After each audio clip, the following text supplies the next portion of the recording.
This is Flip Video 2.2, unemployment. So last class and last Flip Video is all about circular flow and GDP, and we got our first introduction to our macroeconomic indicators.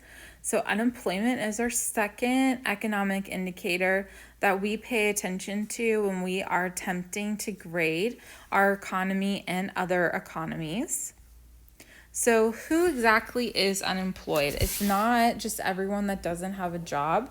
If only it was that simple, life would be so much easier. But there's quite a few people that we actually do not even count to begin with. So, first, to figure out who is unemployed, we're going to start with the total population of the US, and then we're going to subtract anyone under the age of 16. So, if you are 16 or younger, you are immediately subtracted from this unemployment number. We also subtract anyone who is in the armed forces and are institutionalized, which is just a pleasant way to say in jail. And then we're left with non-institutional adult civilians. So keyword here is civilian. When you join the armed forces, you're no longer a civilian. And so from this group, we're going to subtract everyone who is retired or a homemaker. So any stay-at-home parents, we're going to go ahead and subtract. We will also subtract full-time students over the age of 16. So most of you are over the age of 16 and you are in school full-time. So you are also subtracted from the unemployment number. If you go to college next year full-time or school next year full-time and you are working, you are still subtracted from the unemployment number because you are in school. And then we subtract the discouraged workers, or those who are not looking, those who have given up looking for work. We're going to go ahead and subtract them as well. And then we are left with the labor force. So once we get down to the labor force, that is the number that we're going to use to help us figure out the unemployment rate percentage. So our labor force includes anyone who's employed full-time and part-time. It also includes any employed unpaid workers and family businesses. So if, after you graduate college, your family runs a business, you're going to go work for them for free, you're still considered part of the labor force. Anyone who's on sick leave, strike, or on vacation is part of the labor force. So once you have your big person job and you can go on vacation, just because you're not currently working doesn't mean we don't count you anymore. And those who are unemployed because they're actively looking for work or waiting for a better career, they are also counted in our labor force. So our labor force is made up of people who are employed. So that's just people who are currently holding a job in the economy, either full-time or part-time. And then we're going to add everyone who's unemployed. And those are people who are actively looking for work but aren't currently employed. So the key word here is actively looking for work. Once you give up, you're now discouraged. And remember, we don't count discouraged workers, we subtract them. So you have to be actively looking for a job to be considered unemployed. So adding employed and our unemployed people together gives us our labor force, which is just the sum of the employed and unemployed peoples. So there's 3 types of unemployment, so 3 different ways that you could be classified as unemployed. First is structural unemployment, which happens when technology or progress replaces human labor. So think about machineries coming in and taking the jobs that a human would have had to do. Any advances in technology is considered structural unemployment. It's called progress is what creates structural unemployment. Innovation creates structural unemployment. Think about all the things that a computer can do that a human once had to do. Basic calculations you needed a calculator for, and now your computer can run massive calculations all on its own automatically. There's a great commercial from the University of Phoenix that shows a woman in a toothpaste factory, and she was putting the toothpaste in the toothpaste containers, and then a piece of machinery replaced her. So she went to school to learn how to fix the machinery that replaced her. So structural unemployment creates people that don't have skills that are needed or valuable anymore. Cyclical unemployment is the worst type of unemployment that we can see in the US or in any economy because it happens when the economy enters a recession or a downturn. So cyclical unemployment happens because you are laid off from your job because the business can't afford to pay you anymore. It's not because your skills aren't valuable anymore. You're still very much valuable to the economy, but businesses can't afford to pay you, so they have to let you go. And then frictional unemployment is the type of unemployment that I hope you face if you ever face unemployment. I hope it is frictional unemployment. It occurs when you just leave your job to find a better one. So, let's say after college, when you're no longer in school full time, you're working at Starbucks, kind of figuring out what to do with life. And you're like, hey, I know what I want to do with my life. And so you leave your job at Starbucks to go find that better job. In that moment, you are frictionally unemployed.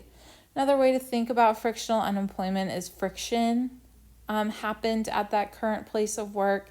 So you no longer want to be there.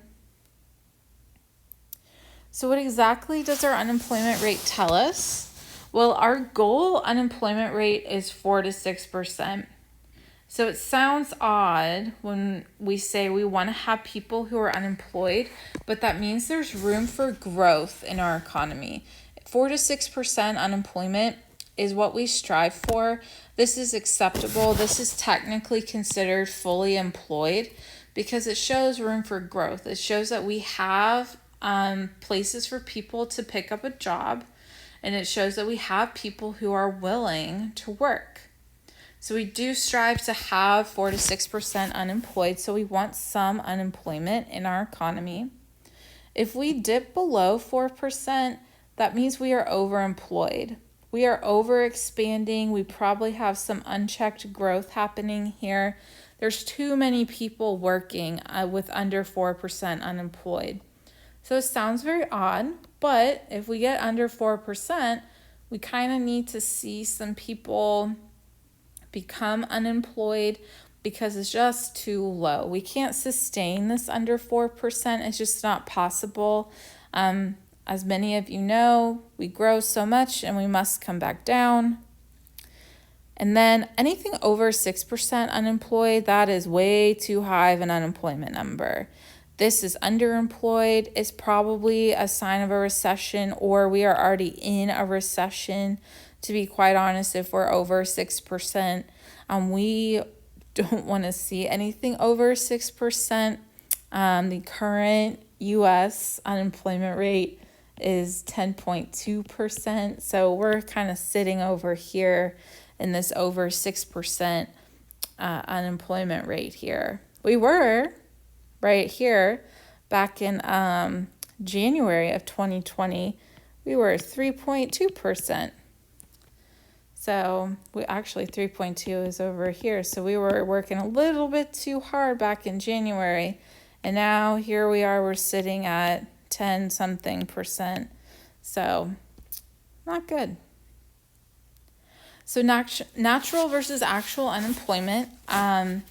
This is just some other ways that we can express our unemployment rate. Natural rate of unemployment is frictional plus structural unemployment. These two types of unemployment will happen naturally in the economy. There's no way to prevent them. People will quit their jobs to find a better one. We can't stop people from quitting their jobs. We can't stop people from seeking other places of employment or even other types of unemployment. We also can't stop progress, which is structural unemployment. That would be bad if we actively started seeking out ways to prevent innovation from happening, to prevent progress from happening. So these will happen naturally. And this is what we hope should be that 4 to 6%.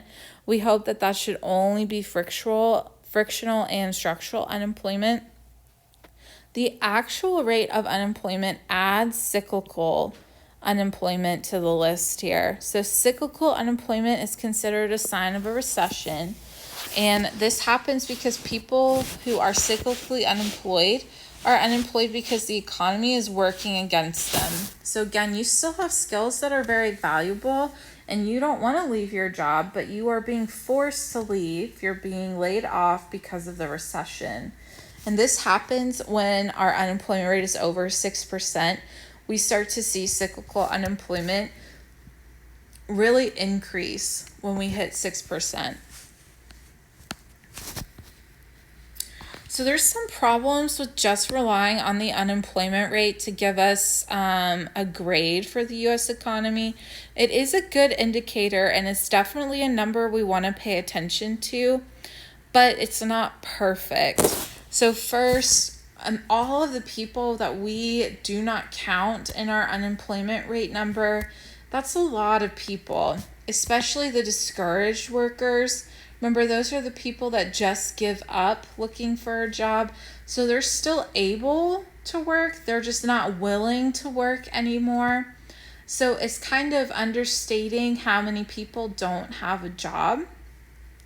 Our unemployment rate also includes people who are underemployed or who are overqualified. So think about people that have college degrees that are working at Walmart or at Starbucks. They're underemployed there. They have a college education, so they are technically overqualified for those positions, but since they have a job, they're considered employed. So this kind of gives a false narrative to our story. And our unemployment rate also varies greatly among different demographic groups. So it doesn't really tell us a detailed picture of employment opportunities for our different demographic groups that we have in the U.S. It doesn't tell us the ease or the hardship that our different groups have when they try to get a job.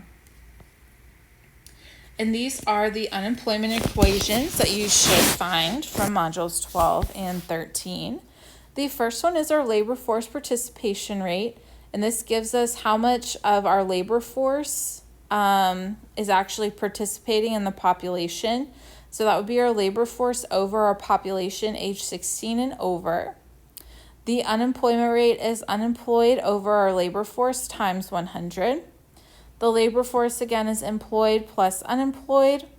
Our natural rate of unemployment is frictional plus structural. The actual rate of unemployment is natural plus cyclical. And just for fun, here's the employment rate employed over the labor force.